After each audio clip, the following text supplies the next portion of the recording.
I'm going to make your endgame much, much better in just 10 minutes or less. There are certain principles that I would like to lay out before we look into actual moves that you could rely on in every endgame that you're ever going to get. Number one, coordinate and activate your pieces. Very often we forget to activate our king. Usually people activate the pieces that are already somewhat developed and they forget about the least active pieces. For example, a rook in the corner. Number two, try to create a pass pawn. Look at the pawn majorities that you have and actually try making a new queen. This is the main plan in all of the endgames. Number three, attack weak pawns of your opponent.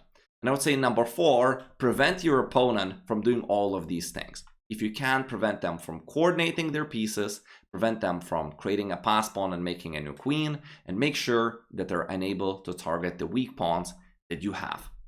Now let's see how some of these things are used in two games that I'm going to show you. Please remember that these are the principles that you could rely on in almost all endgames that you're ever going to get.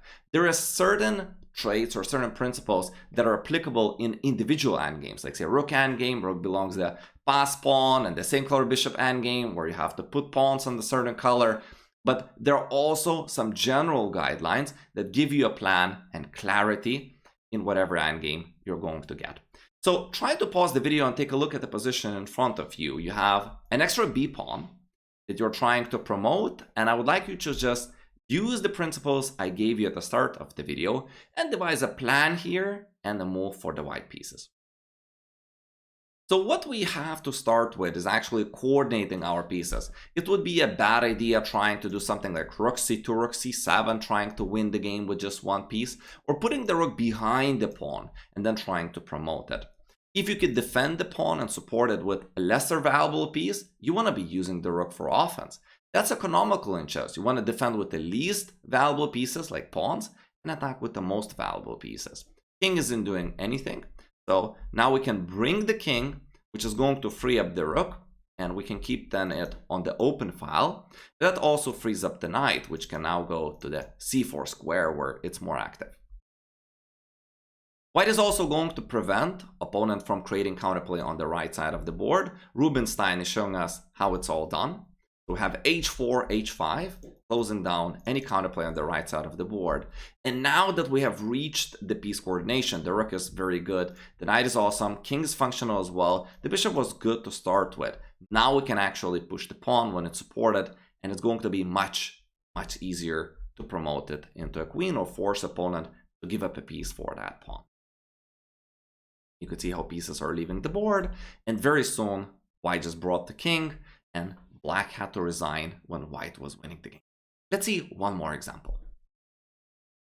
This is a position where it's white to play. I would like you to pause and think of a plan for the white pieces and what would be your move here.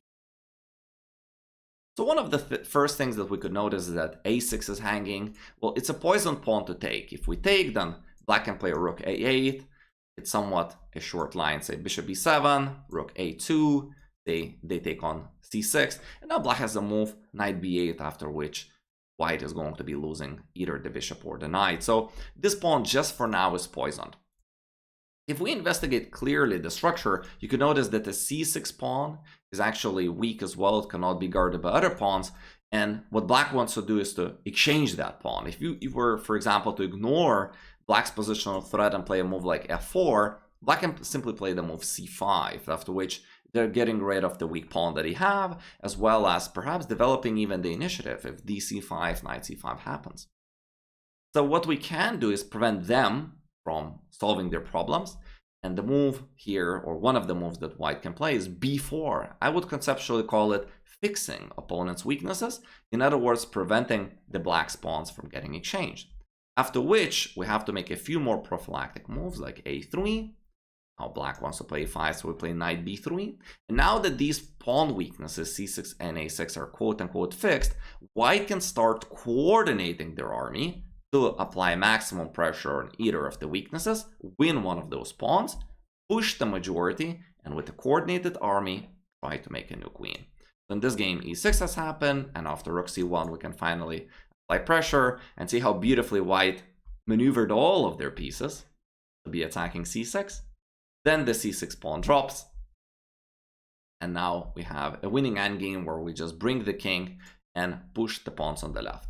I think that it was a little bit smarter in some cases to have a different material correlation, because we have opposite color bishops where there are some chances for black to draw. If we had a knight or a rook over here, that would be a much easier win. But I think that you're getting the point of how the application of those principles in combination with some specific domain knowledge of specific endgame can make you much better endgame player. Consider hiring me as your personal online chess coach. I'm welcoming you to subscribe for more chess lessons. Thank you for watching, and I will see you in the next lesson.